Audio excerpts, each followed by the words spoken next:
Hi everyone, my name's Kira and I'm the Marketing and Events Executive with the Entrepreneurship Centre. So if you're new to the Entrepreneurship Centre, I'll give you a quick overview. The Entrepreneurship Centre supports entrepreneurship across the university and also the wider community. We help people at every stage of their journey, whether they're an aspiring entrepreneur, building an early stage venture or growing a small or medium-sized business. By connecting industry with our students and staff, we foster a dynamic entrepreneurial ecosystem. Through our programs, one-to-one support and events, we provide the tools, resources and guidance that's needed to turn ideas and research into successful, impactful ventures. This Lunch and Learn is the final session of a special three-part series that we've been running this semester, showcasing how entrepreneurial thinking can thrive in those unexpected places, for example, from the creative arts to STEM. Before I pass over to Andrew, who will introduce himself and start the session, I'd like to remind you that if you do experience any technical issues, please do let us know via the chat and I'll help you out. There's also going to be time for a Q&A at the end, so please feel free to add your questions for Andrew throughout. Over to you, Andrew. That's great, thanks very much. And yeah, I'll keep an eye on the chat as we go, and if there's questions come up as we go, then I'll pick them off as we go through the session. Otherwise, we'll wait till the end, and I'll leave plenty of time at the end for conversation. Thanks, Kira, for the introduction there, and for the invitation to speak today. And I have to say, it was unexpected. You mentioned there that innovation and entrepreneurship can happen at unexpected places and times, and this is definitely unexpected, because my immediate reaction is, what do you want to book me for? And I didn't think I was particularly entrepreneurial or commercial in my approach to work, but actually, as I began to put these slides together, I was able to pick out a few examples of activities that I'd done over the years, and some more recent projects that are definitely bits of commercial activity and entrepreneurship. So my name's Andrew O'Malley. I'm the head of the education division in the medical school in the University of St Andrews. And I'm going to start just by telling you a bit about myself and my background, and I'll go through some of our work I've done in the past and some of our recent work, including some pretty innovative work that may well now have commercial potential. So I was born down the road, actually. I was born in Dunfermline in Fife, and I went to Inverkeithing High School. So that was my where I started, and I've not ended up too far from where I started. And I went, after high school, I went to the University of Dundee to study forensic anthropology, which was a new program. I was in the first cohort of students that went through that new program at Dundee University. And it was a really interesting period of study, and it was a really interesting university to be part of. And actually, in retrospect, I think a lot of my creativity and entrepreneurial ideas probably came from the culture at Dundee. It is a really mobile and creative university that is quite tenacious in the work it does. After I qualified and got my undergraduate degree in forensic anthropology, I did a brief stint as a forensic consultant with the United Nations. I worked for a part of the United Nations that was based in the Middle East, in Beirut in Lebanon, and I was part of the team that investigated various politically motivated attacks, so political assassinations and car bombings, and that was a bit of an eye-opener as well. That was a really interesting professional activity. I came back from Beirut and worked as an anatomy teacher in the department in Dundee, in the anatomy department, and I undertook a PhD in anatomy and human identification in that department. And while I was doing that, it was a part-time PhD. I was doing some teaching, I was doing my research, but it was probably in this period that I really realised that I enjoyed working with technology in educational spaces. So in anatomy, there's lots of exciting ways that we can use technology to help our students learn. And one bit of technology that was just emerging at that time, and we don't think about it too much now, but it was in gesture and hand tracking. Now you can buy a VR headset and all this technology is built in as standard. But at the time, this was before the Microsoft Kinect had been released. There was a company in California that developed this little infrared sensor that was a USB device that sat under your computer. And it was able to track a wireframe model of your fingers. And what we did start a company back in 2007 or thereabouts, trying to use this technology for educational purposes. And we built a cloud-based document storage system that you could interact with purely with gestures.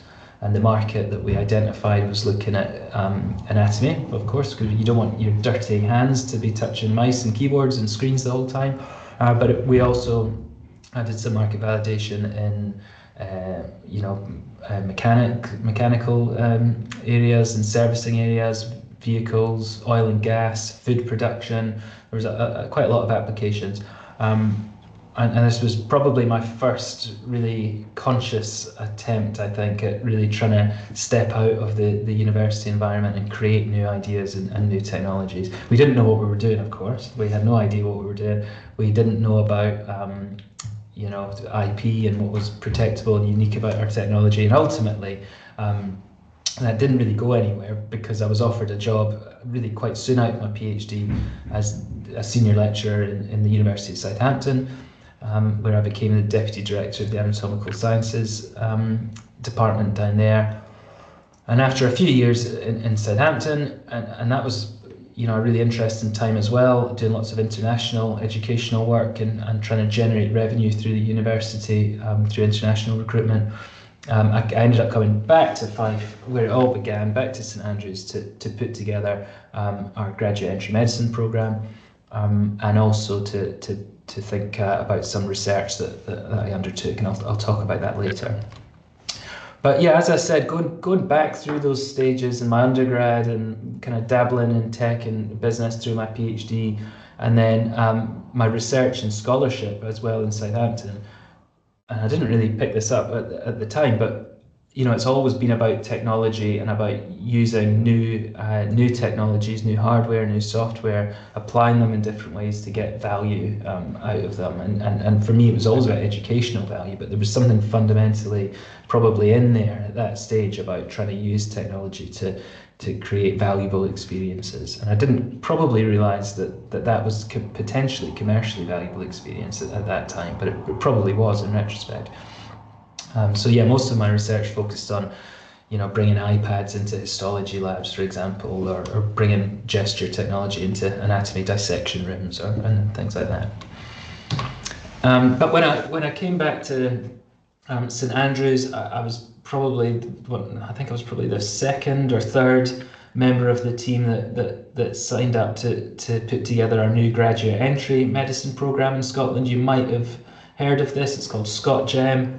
And it still is very unique. This is about 8 years ago now, but it was and is Scotland's first graduate entry medical degree.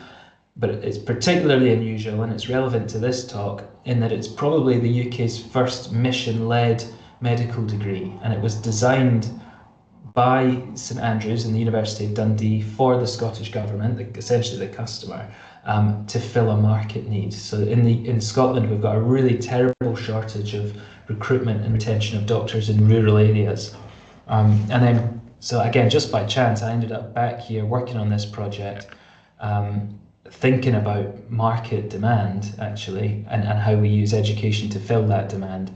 And because of the nature of the course, which is that we send students all the way around the country down to Dumfries and Galloway, up to Inverness, some students in Year 3 go up to Orkney and elsewhere, there's loads of tech involved in this programme. We have lots of synchronous delivery, we have lots of e-learning, we have interactive platforms where we host clinical cases, and I was involved in the development of all that. So again, lots of technology, lots of kind of filling demand in this course.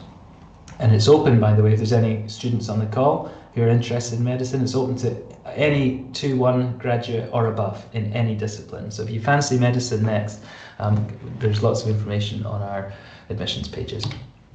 But by the time I was getting to this stage of my career, I probably was beginning to realize that these different bits of experience were beginning to become valuable to someone. And I suppose that's maybe a key point, is that a lot of people maybe on this call, or a lot of academics, or a lot of people in the workplace, they will think, well, what's particularly special about me? Like, why would what's valuable commercially about what I do? I just rock up to work or rock up to uni and then go home, and that's it. But actually, certainly by this stage in my career, but it could have happened a lot sooner, you begin to realize that the experience and interest that you have will be valuable to someone. And by this time, I was beginning to pick up little bits of consultancy and advisory roles for certain companies, speaking engagements. Academics do this weird thing called external examining, which is effectively consultancy and quality assurance. So I was, in addition to my UN work, I was beginning to pick up other roles with technology companies like AD Instruments, which are an ed tech company based out in New Zealand. I did some advisory for a video game. It wasn't a very good video game. It had a disastrous launch. What was it called? Cyberpunk. It came out a few years ago. So they were seeking advice on depicting cybernetics and how health would change depending on where you were in the game and things like that. So I advised the game company on that. I also advised Elsevier, one of the biggest publishers in the world, about artificial intelligence and other things. So by this time, obviously I'm beginning to get a bit of confidence and think, well, actually the work that I've done over the years is valuable to someone. And that was psychologically quite a big leap. And what came next was again just pure chance. We'd got through COVID or nearly, and OpenAI released the first version of ChatGPT. So I think it was towards the end of 2022. ChatGPT launched to the public with GPT 3.5. This image here actually isn't me. It doesn't look much like me, but this was Gemini made this last night, and I asked Gemini to make a picture of me discovering ChatGPT for the first time in 2022, and this is what it came out with. This isn't me, and it isn't my office, but apparently this is what I looked like when I discovered it. And I did something, as an educator, my first go playing with ChatGPT was really exciting. I was thinking, how could we use this in our work to deliver education, and how could students use this in their learning? So immediately for me, this just fired off loads of ideas about things we could do, problems that we could solve. I had so many questions about the technology, and still with AI particularly, almost every question you can think of relating to AI is a valid research question academically, because there's been so little research and technical work done on it in educational context. But also AI wasn't that great in 2022, but nowadays we use AI really to help us be more productive at work and to get more things done. So 2022 was probably a big pivot for me into 2023, where I started doing lots of work on AI. And I'll talk you through just a few projects that we ran in 23, 24. It's a wee bit sciencey, but it's informed where we've gone next, which is the really entrepreneurial aspect of the talk that you're probably more interested to hear about. So with some of one of our first studies that we did was actually with an excellent honours project, an honours dissertation in the medical school with Shona, and she did her honours project with us in her final semester, and then stayed on as a summer student after. And her work was looking at taking vignettes, little stories about patients, descriptions of clinical situations, and asking AI to diagnose the patient on the basis of the little snippet of text. And she was able to run this test hundreds and hundreds of times on newer models and older models. And then she was able to do it using just off the shelf, just ChatGPT as it was, but then also providing loads of proprietary information in the prompt. And what Shona was able to demonstrate was that newer models with lots of complex information about cardiovascular disease really massively improves the performance of the model. So this is telling us that actually off-the-shelf, cheaper, older models aren't very good at technical information. And on one hand, that's really obvious and simple, but on the other hand, it revealed to us that this was something we had to bear in mind in any commercial activity or products that we rolled out at a later date. And we'll come on to them. We did another project where we looked at technical information. You can imagine in the medical school, getting the technical information right is quite important. So we were really cautious in the medical school about adopting AI because it's pretty high stakes stuff if the AI gets it wrong. So one way that we assessed the AI's ability to get this technical information right, rather than having it answer exam questions, we asked it to make exam questions for us. And this would also solve a problem for the academics and the clinicians who were really struggling to build up the question bank. And we gave AI a big prompt about writing the types of questions we needed, and we gave the AI lots of information about our learning outcomes, and we gave it a style guide as well. And we made hundreds of questions, and we assessed those questions just like we do our normal exams in our quality assurance boards and in our statistical testing. And what we were able to demonstrate was that much of the AI looked really good, and this is the function of large language models, is that they look great, but actually there was about a third of them were complete bogus. They were garbage. They made things up. They made up drug names. They made up legislation. There was no correct answers. There was 5 correct answers, but they all read pretty well. So this again was a really interesting bit of educational research we did through our job. But again, I'll explain how in a minute, it went on to inform really commercially valuable stuff that we then went on to do in St Andrews. This study was a similar one where we took AI and we asked it lots of questions about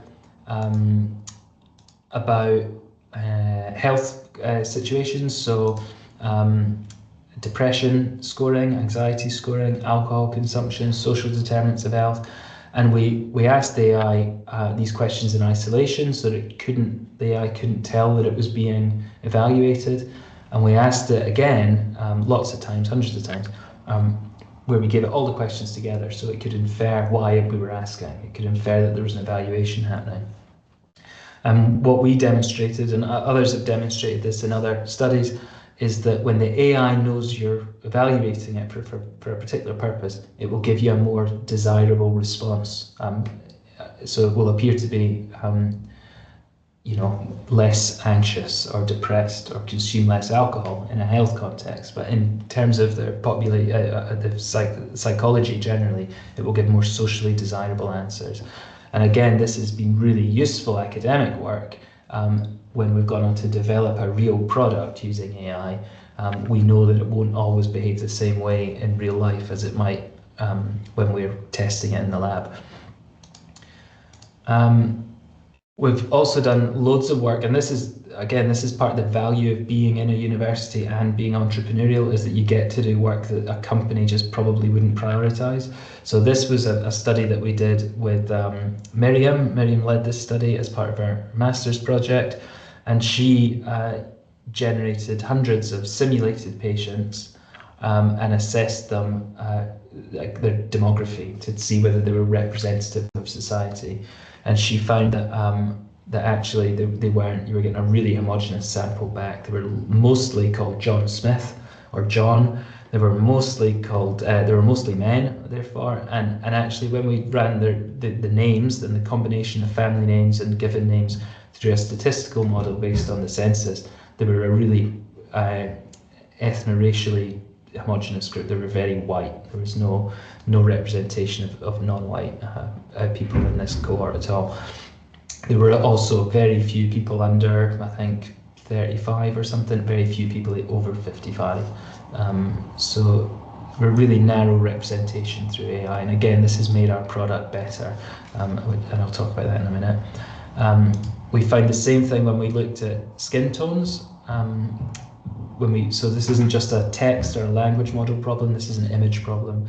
And we found that when we use AI to create images of, in this case, I think it was psoriasis, you can see that we get a really light skin represented. I think we had to generate 170 images or something until we got a picture that featured non-white skin. And again, this is something that we've become aware of purely because we have the space to do this research in the university, but does translate into really meaningful commercial value that we can then make a product more credible. This is another slide just saying that we picked up the same thing in how patients are presented to a user based on the disease they have. So in real life, about 70% of people who have a heart attack and go to the hospital will be men.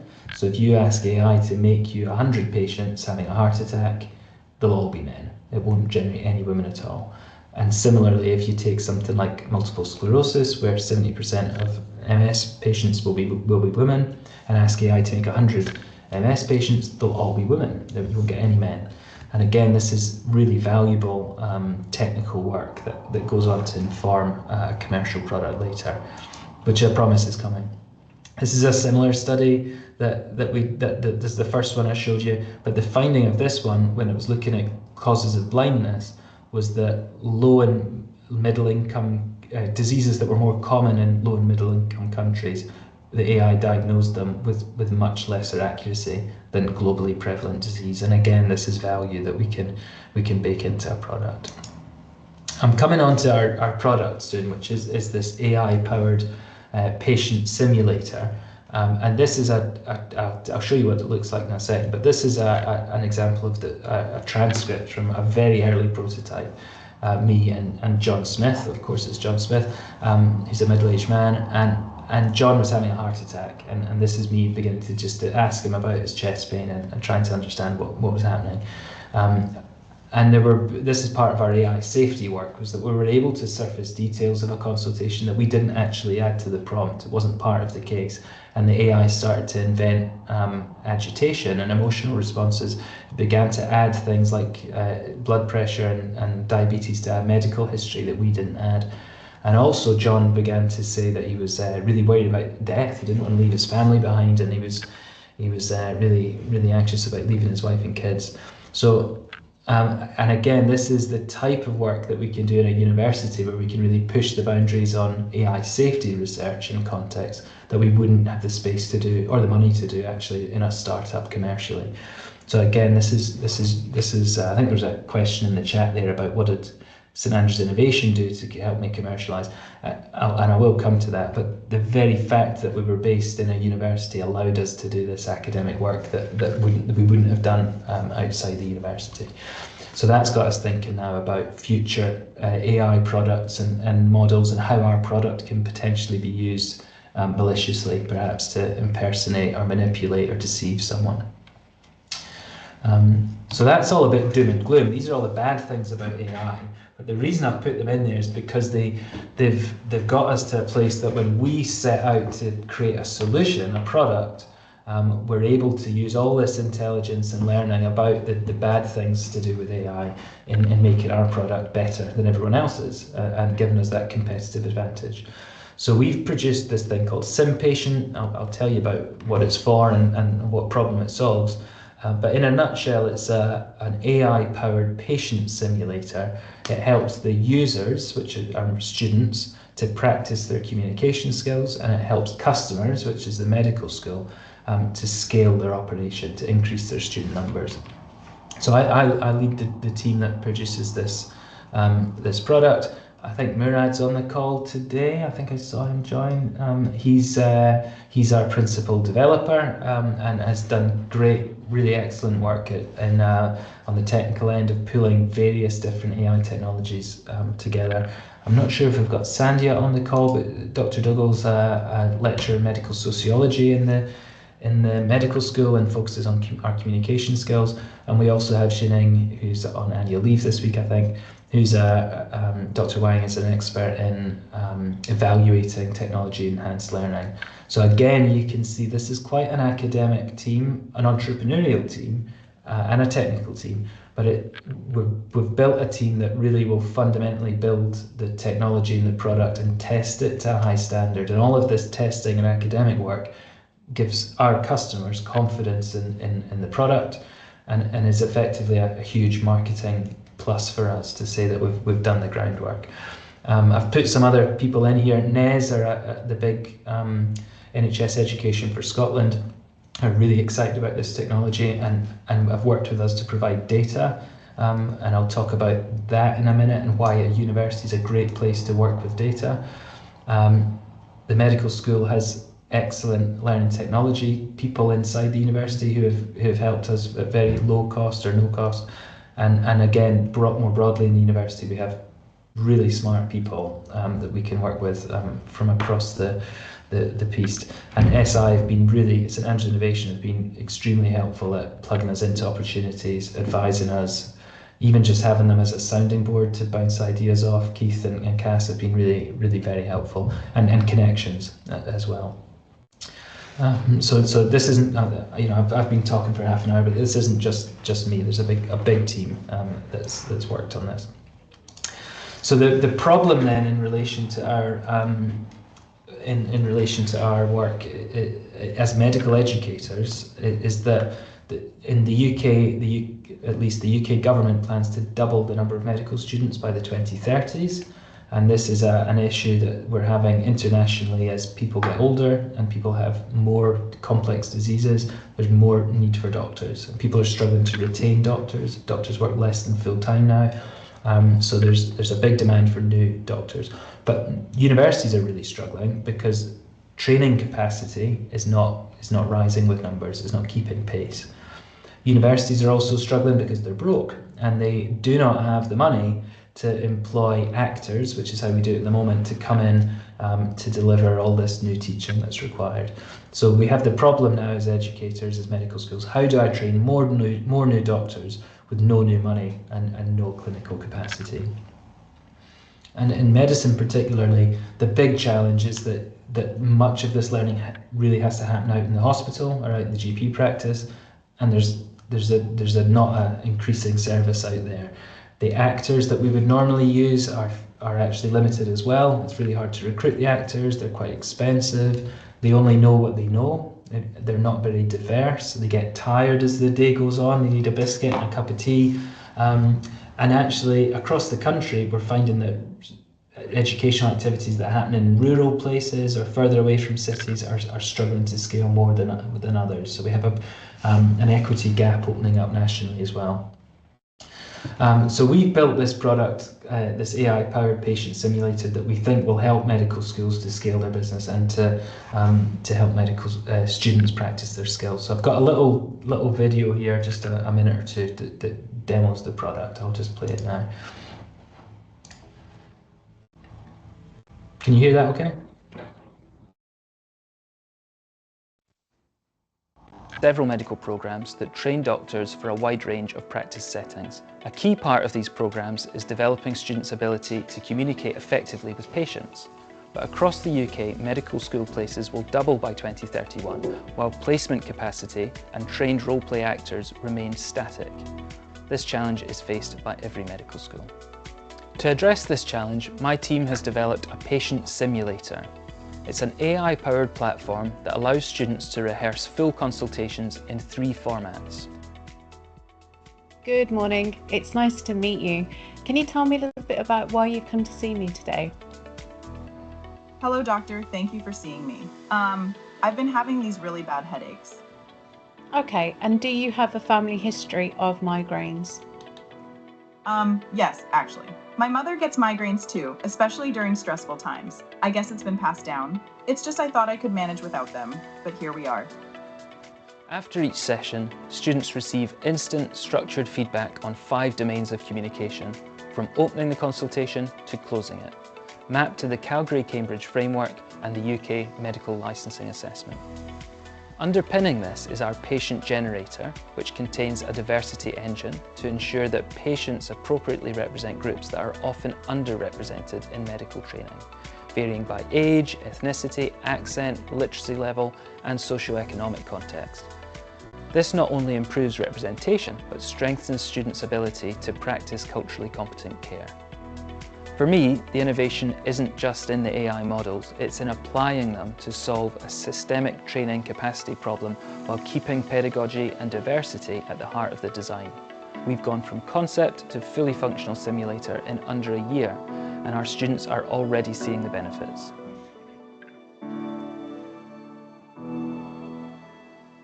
Okay, I put that in there mostly to give me a break, but also because it's a really quite a polished video that really shows the functionality of the product. And I wasn't quite brave enough to do a live demo on the call today. So yeah, the product then is really accurate, and the key point, and this is one thing that SI will also help with if you have good ideas with Christian and others, is to identify the real nugget of IP that's protectable and valuable. That means that your product isn't something that someone else can easily copy. So we built this around a fine-tuned large language model, and the fine-tuning uses data that only we have as a university. It's recordings of consultations, and this gives us an edge over our competitors. It's really almost impossible to get your hands on this kind of data from outside if you're not in a university. The university allows you to do all kinds of things with data that you couldn't otherwise do. There are various exemptions in GDPR, for example, that allow universities to do secondary research on data without additional consent, perhaps.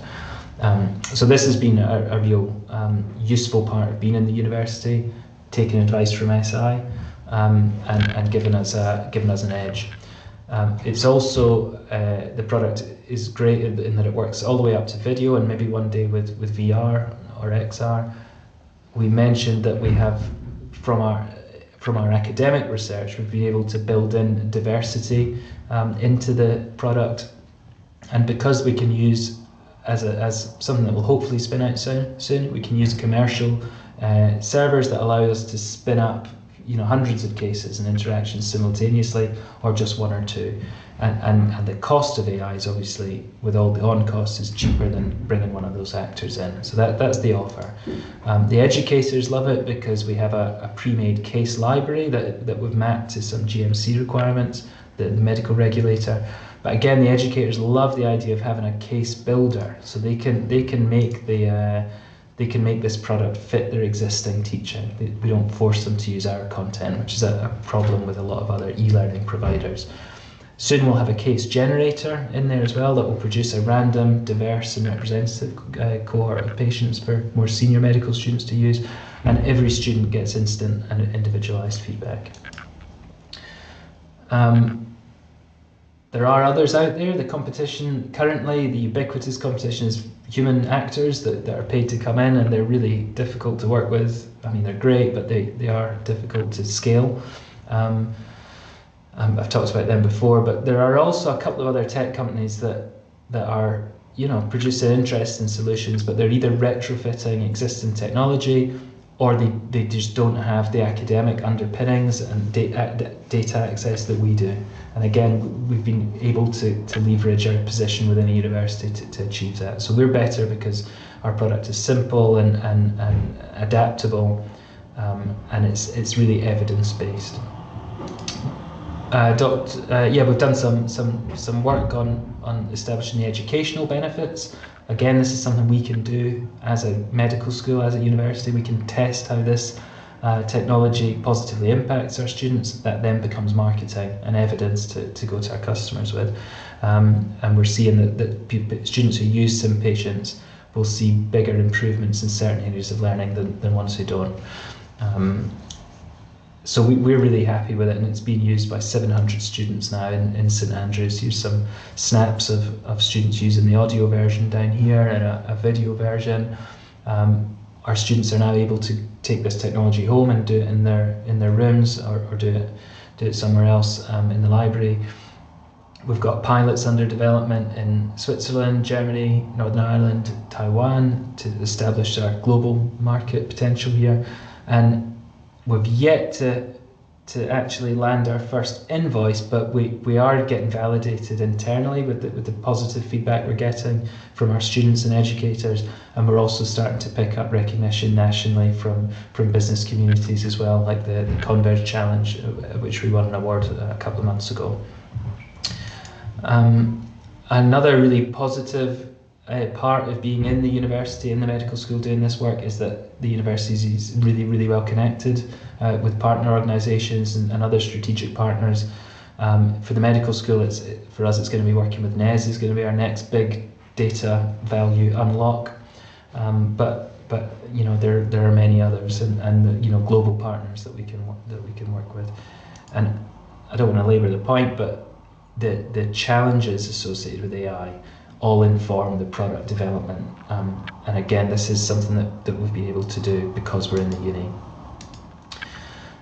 In terms of our next steps then, well, in terms of product, and I think Murad's on that call again, so that there shouldn't be any shocks here, I hope, Murad, but what we're hoping to do is make our patients look a bit sicker. The one you saw in the video there looked gorgeous, and they're all sound American, and they're just, and they're good, they talk the talk. But we'd love to make our simulation higher fidelity by bringing in a wider range of accents and combining them with really unwell looking people. This is a screenshot from our next release that'll be dropping in the next few weeks. So we want a really rough sounding Scottish bloke from Dunfermline on our system. We don't want them all to be gorgeous and handsome like this guy here. And we'll be getting there. We'll be getting there soon. The next steps for the business side of things, obviously we want to land our first customer now. That's the immediate aspiration. But you know, we're really targeting our colleagues across the UK in medical education. But and I've seen in the chat that some of you are obviously picking up on ideas around other adjacent markets that could possibly benefit from this. So we're thinking about other health professions, we're thinking about global non-English applications, and eventually actually the system's designed to be so modular that this could work in human resources or performance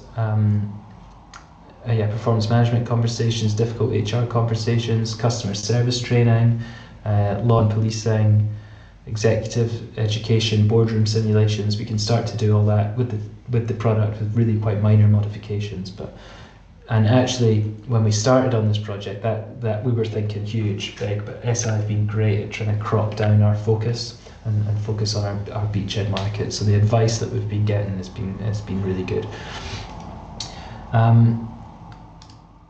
So I promised that I'd probably go to about 22 or quarter to, so we're almost there, but and then I can see the questions are piling up in the chat. But really, what, you know, as I said, I was not, when I was asked to put together this talk, I was really thinking, well, what have I done that's really particularly entrepreneurial?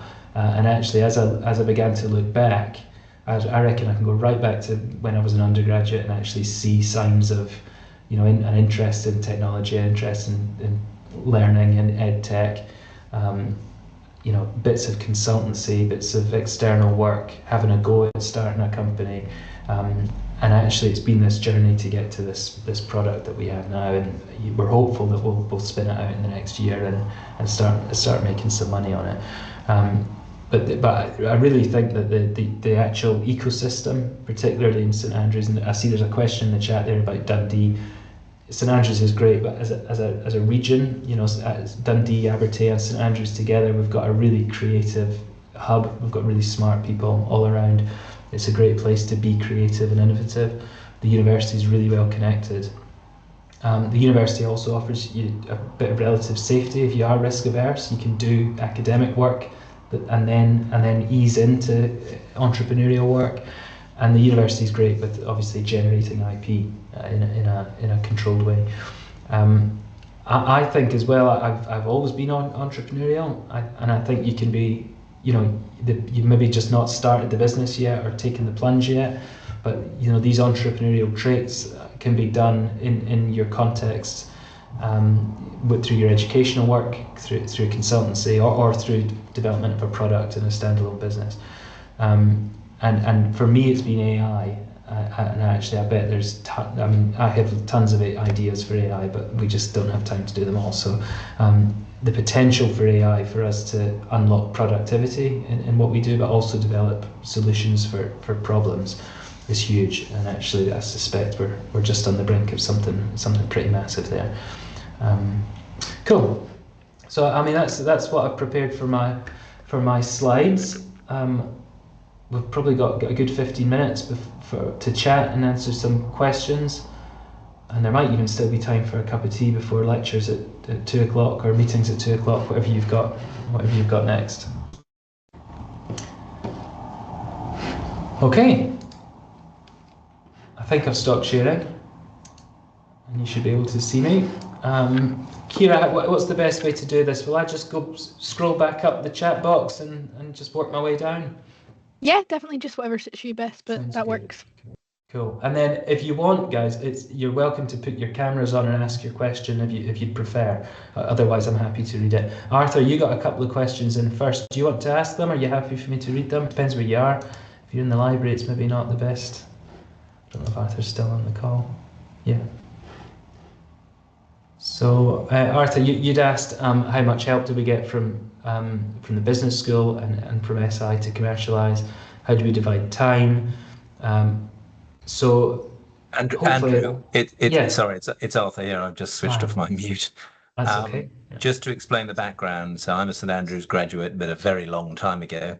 I'm still quite involved with my business is equity capital markets, or has been for the last 40 years. I'm sort of closer to retirement than I would guess anyone else on the call, but I'm still quite involved with the university in a variety of ways. And one of the things that really interests me is how both the academics and the university can benefit from the sort of fantastic things you've been talking about. And that's something that Dundee has been brilliantly successful at. And frankly, I think St Andrews were, let's say, less successful, but there are understandable reasons for that. But how would you, in terms of, in particular, the way Dundee was created in 1966 and a lot of the technologies being spun off to Dundee out of St Andrews, how do you see that as someone who's obviously very entrepreneurial and very academic and based at St Andrews? Yeah, so when I was employed at Dundee, there's something in the water there. There's a cultural thing, an expectation that you will be entrepreneurial, a bit scrappy. You're always trying to find a bit more money or grow your budget or whatever. And that, I don't know really where that comes from. I suspect it was the bits of the university that were spun out as Queen's College at the time led to that kind of thing. And the people who went to Dundee in the 60s and 70s probably were had something to prove or wanted to build this new institution and things. And St Andrews has been a different type of academic institution, and it's probably come later to the game in terms of entrepreneurial activity. But from what I can see, like, I came here to deliver really, I think, enterprising education. Like, even before we got to tech and research, the actual educational offer is often grounded in market opportunity and market research. So that, I find that quite interesting and ahead of its game. And I can only speak to my experience, but since when I came up with this idea in St Andrews, I didn't have to really push all that hard to get support. The support was definitely there. So in our medical school, our Dean of Medicine at the time got it immediately. And another thing we're really lucky to have in St Andrews is our high proportion of international students and lots of gifting from our alumni. Relative to other universities, and there was little pots of money that helped us, effectively an internal grant funded by gifts that helped us do this initial work. That is really unique to St Andrews, and we're very, very lucky to have that. And then when we got to the next phase, that we had our minimum viable product, and we began to think, this one's really a goer. We can start to push up the technology readiness level and scale. That's when St Andrews Innovation really became involved and attracted by the work and supportive. So we're probably not that I don't know if there's a lot of me's doing this in the university, but from my experience, I've been really pleased with the support. You know, it's been hard work, but the university's really committed to it. I don't know if that answers your question, Arthur, but that's fantastic. I mean, I have a lot of other questions, as you can probably see, but I realise there are plenty of other people on the call, so yeah. I'll shut up. But yeah, I've logged that, and that's very interesting. Thank you. Right. Well, look, I'm happy to discuss offline as well. Anyone on the call, you can drop me an email, and I'm happy to offer advice or explain things that we didn't get a chance to talk through. In terms of my move from Dundee to St Andrews, it was via Southampton, and I went to Southampton because I was pretty junior and I got a big job, and Southampton was nice. We liked it, but my wife and I were thinking about kids and coming back home for family. So actually, I would have come home to Dundee. I probably would have gone to Edinburgh. St Andrews had a job that I really was interested in and made me an offer, and I came here, and I'm very, very pleased I did. But I wouldn't say I was poached, or that I was tempted away from one place to another. It was a lot of just where the job was at the time, but it's worked out really well. I'm very happy to be here. Christopher, I think you were next on the list. Do you want to jump in, or do you want me to read your? That's fine. So I'll give the TLDR. I launched a games company in January, specifically focusing on gamification and game development. I had a client from the NHS, a doctor in dermatology, who tried a little research project of his own, where he made a card game, used it in the classroom to help people learn the drugs that's used for treating skin conditions. And he brought this to me and asked me to make a digital version. And during our conversations, I realized actually the framework we applied in more places. And obviously it comes down to the price of him wanting it made, and the agreement's fine and we're happy there. The question really comes down to is this framework is a method of tracking, obviously, the data of how the improvement of education is on the card game, but also applying it to other fields. So there's a PhD there. I discussed a little about Abertay. They just don't have this supervision. And I'm looking for a pathway to potentially take this to a research project into a PhD that's funded and kind of figure that out. One, it helps the client get what he wants, and I get to make a product that helps 2 or 3 different fields, and then obviously it's scalable because it's a modular system. Great, So yeah, great. And I suppose it just, you got to figure out your route. So it sounds like the PhD is the way you want to go, but you could if you've got essentially your first customer lined up, you probably could commercialize that as you are. The university would obviously likes to do PhDs. That's core business. There might be IP implications for you if you bring the work back into university. I'm not sure how that would work. Something to think about. And then in terms of getting supervision, if you've already got the interest and some expertise in Abertay, but not all of it, universities are becoming more and more open to co-supervision, between institutions now as well. And in fact, there are many funding calls that's seen as much more attractive. So there's loads of routes you can go there. If you want to ping me an email, I'll happily send you any funding calls. Yeah, cool. I love what you're doing, and it was literally, I was one of these things I attend. I was like, oh, I don't know about that, and then the more you talked, I was like, there's something here. This is the pathway. Good. Yeah. Fantastic. Thank you very much, and I will send an email and work that out. Brilliant. Good. Thanks. Where are we now? Let's see. Let's go to Nikki next. We need this in vet medicine. I'm a registered vet nurse. Yeah, we've not tried. There's probably people on the call thinking, how on earth are you going to simulate a history taken from a cat or a dog? And I'm not sure how we would do that, but we could certainly simulate an owner, and take the history from the owner. And I'm not sure if we could. That could be our next little pilot. We'll look at that one. Definitely the fact that you've got to take a lot of information and background from owner. Yeah, of course. Yeah. Well, look, if we need anyone to test our next market, we might give you a shout. You could be our pilot, or you could be our advisor on how to break the vet market. That sounds great. Cool. Funding we talked about a little bit with gifts and grants. We have academic grant applications out now. We're hoping to generate revenue organically soon, and and then we're potentially into looking for equity investment if we spin out and need cash. Arthur, that's our next step. And again, SI are well versed in that kind of thing. Can I just interrupt you on that? Yeah. Just, are you aware of any initiatives by the university to try and tap into the alumni of the university, whether they're in money, law, banking, whatever, to create a fund to help you and people like you with incidentals, particularly those people like me who are sort of still have a love affair with the university? Sure. Yeah. I'm not, but that doesn't mean it's not happening.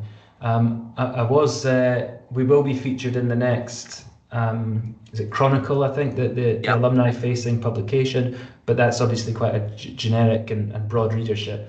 In terms of specifically for investment purposes, I'm not aware of something, but it doesn't mean those conversations aren't happening. I'm sure Derek would be interested in that kind of idea.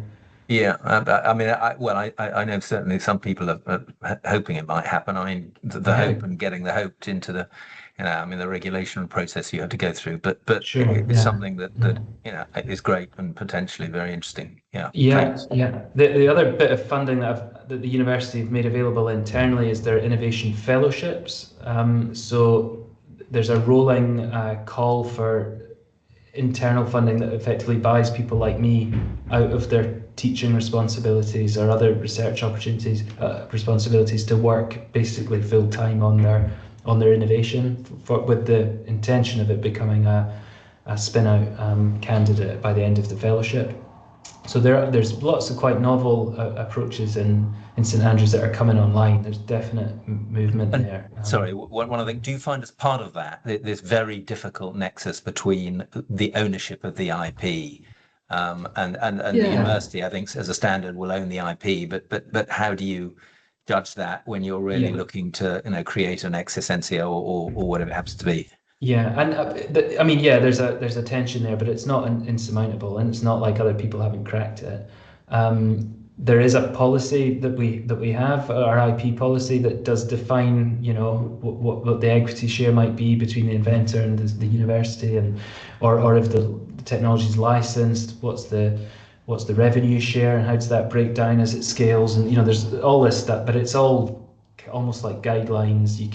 It's all up for negotiation. Obviously, the reality of a spin out, you've got to start somewhere, but there's a conversation to be had between investors and the university as the IP owner. And UK universities, I think, are maybe all of them are maybe not quite there and quite as ambitious as the American universities as this, but it's say that again. But I think there really is appetite to try and make it work. And actually, my argument would be, would you rather have 5% of a $10 or $100 million company, or 50% of nothing? That's the kind of thing that somebody will have to answer that. That's above my pay grade for now, but cool. Okay. How are we doing for time? We've still got 5 minutes. We'll keep going. Sabah, could students at the university get involved? Laidlaw scholarships are a great idea. What bit of the university are you in, Sabah? You in the medical school or somewhere else? I am in medical school right now. Yes. Yeah, cool. So if you're an undergraduate medical student, there's the MD 4002 project. So your honours dissertation, we can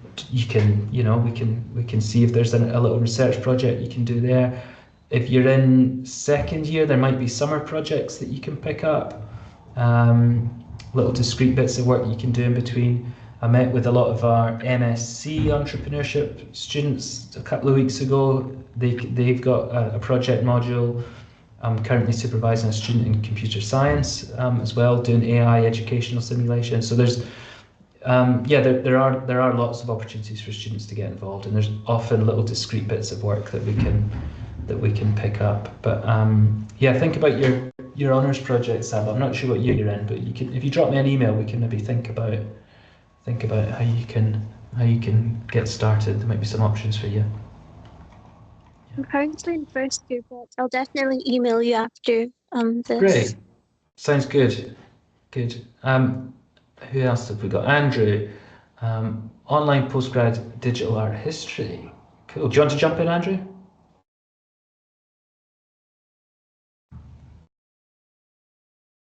I can see you're unmuted, but I can't hear you. It's maybe a mic issue.